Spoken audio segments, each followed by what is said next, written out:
আসসালামু আলাইকুম। আশা করি আপনারা সকলে ভালো আছেন। আলহামদুলিল্লাহ, আজকে আপনাদের সাথে আলোচনা করব অত্যন্ত চমৎকার একটি প্রোডাক্ট নিয়ে, নাম হচ্ছে টারমারিক অ্যান্ড অরেঞ্জ সাবান। মূলত সাবান তৈরির উপাদান সম্পর্কে আমরা খুব কম সংখ্যক মানুষই আমরা জানি। বিশেষ করে সাবান তৈরি করার জন্য দুই ধরনের চর্বির প্রয়োজন হয়। একটা হচ্ছে প্রাণীজ চর্বি আর একটা হচ্ছে ভেষজ চর্বি। দুই ধরনের চর্বি দ্বারা তৈরি করা হয় সাবান। বাজারের যে নর্মাল সাবানগুলো আমরা ত্বকে ব্যবহার করার জন্য, শরীরে ব্যবহার করার জন্য আমরা ব্যবহার করি, তা মূলত হচ্ছে বিশেষ করে প্রাণীজ চর্বিযুক্ত সাবান। আর বিশেষ করে ডাক্তারের কাছে, যৌন এবং চর্মরোগ বিশেষজ্ঞ যে কোনো ডাক্তারের কাছে যখন আমরা যাই অ্যালার্জির সমস্যা সমাধানের জন্য, তখন সাধারণত তারা বাজারের সাবানটা আমাদেরকে ব্যবহার করতে দেয় না। তারা নিষেধ করে বাজারের সাবানটা ব্যবহার করার জন্য। তারা এক ধরনের অর্গানিক প্রাকৃতিক সাবান লিখে দেয়, প্রেসক্রিপশন করে দেয়, যেগুলো আমরা ব্যবহার করার জন্য। এই সাবানগুলো সাধারণত সব জায়গাতে পাওয়া যায় না, কারণ বিশেষ করে ভেষজ চর্বিযুক্ত যে সাবানগুলো, ওই সাবানের দাম তুলনামূলকভাবে নর্মাল সাবানের তুলনায় অনেক বেশি হওয়ার কারণে সাধারণত মানুষ ওই সাবানগুলো থেকে পরিচিত না, বা ওই সাবানগুলো সম্পর্কে মানুষের আইডিয়া নেই। আজকে আপনাদের সাথে আলোচনা করব এই ধরনের চমৎকার একটি সাবান, টারমারিক অ্যান্ড অরেঞ্জ সাবান। বিশেষ করে আমাদের এই সাবানটা আপনারা ব্যবহার করবেন এই জন্য, কারণ এই সাবানটা তৈরি করা হয়েছে প্রাকৃতিক মিনারেল অয়েল দ্বারা তৈরি করা হয়। প্রাকৃতিক তৈল, এটার ভিতরে আছে কাঁচা হলুদ, এটার ভিতরে আছে কমলার খোসা দ্বারা তৈরি করা আমাদের এই সাবানটা।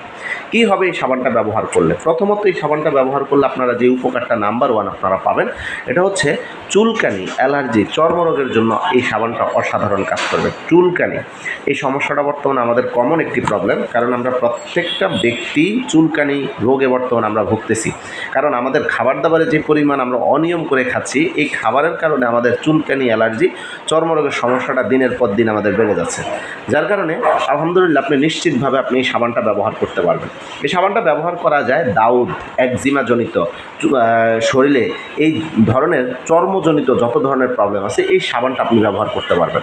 মজার বিষয় হচ্ছে, এটার আরেকটা তথ্য দিই, সেটা হচ্ছে নবজাতক বাচ্চাদেরকে এই সাবানটা ব্যবহার করা যায়, কারণ এই সাবানটা হচ্ছে প্রাকৃতিক যেহেতু, যার কারণে এটা ক্ষারমুক্ত একটি সাবান। আর এই ক্ষারমুক্ত হওয়ার কারণে এটা নবজাতক বাচ্চাদেরকে 0 বয়স থেকে আপনি এটা ব্যবহার করতে পারবেন। অনেকে আমাকে এসে প্রশ্ন করে যে আপনাদের এই সাবানটা আসলে কি নর্মাল বাচ্চারা কি আসলে এটা ব্যবহার করতে পারবে কিনা, বা বিশেষ করে 0 বয়সী বাচ্চারা ব্যবহার করতে পারবে কিনা। তো আমি সবাইকে বলি আলহামদুলিল্লাহ আমাদের এই সাবানটা সকলে ব্যবহার করতে পারবে, বা সকলে ব্যবহার করার উপযোগী। বিশেষ করে যে সকল বাচ্চাদের ত্বক নরম, তারা আমাদের এই সাবানটা ব্যবহার করতে পারবে। এটা তাদেরকে ব্যবহারের জন্য দারুণভাবে তাদের শরীরে কাজ করবে। এই সাবানটা ব্যবহার করতে পারবে যাদের ত্বকের সমস্যা আছে, যাদের ত্বকে ব্রণের দাগ আছে, যাদের ত্বক চুলকায়, বিশেষ করে কোনো ধরনের ফেস ওয়াশ, ক্রিম ব্যবহার করতে পারে না, তারা এই সাবানটা ব্যবহার করতে পারবে। ত্বকের চুলকানির জন্য, ত্বকে অ্যালার্জি যাদের আছে, তারা এটা ব্যবহার করবে। কেন? কারণ এটার ভিতরে দেওয়া আছে কাঁচা হলুদ। কাঁচা হলুদ হচ্ছে ন্যাচারাল অ্যান্টিসেপটিক হিসাবে কাজ করে আমাদের বডিতে, যার কারণে এই সাবানটা আপনারা ব্যবহার করতে পারবেন।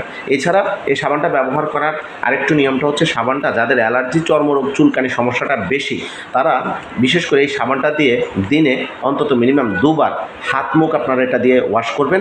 এবং শরীরে গোসলে ব্যবহার করার ক্ষেত্রে যেটা খেয়াল রাখতে হবে, সেটা হচ্ছে ন্যূনতম 1 থেকে 2 মিনিট আপনি এটার ফেনা দিয়ে আপনি বিশেষ করে রাখবেন। 1-2 মিনিট ফেনা রাখার পরবর্তীতে এরপরে আপনি পানি ঢেলে আপনি গোসল করে ফেলেন। আলহামদুলিল্লাহ গোসলে দারুণ একটা তৃপ্তি পাবেন।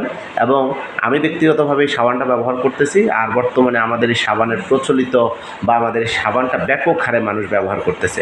তো আপনারা যারা সুস্থ থাকতে চান, যারা প্রাকৃতিক পণ্য ব্যবহারের উৎসাহী, যারা প্রাকৃতিক পণ্য ব্যবহার করতে চান নিয়মিত, তারা আমাদের এই সাবানটা ব্যবহার করবেন। ইনশাআল্লাহ আপনাদের মাঝে সামনে নতুন আরেকটি পণ্য নিয়ে আবার হাজির হব ইনশাআল্লাহ। সেই পর্যন্ত মহান আল্লাহ তাআলা সবাইকে ভালো রাখুক, সুস্থ রাখুক।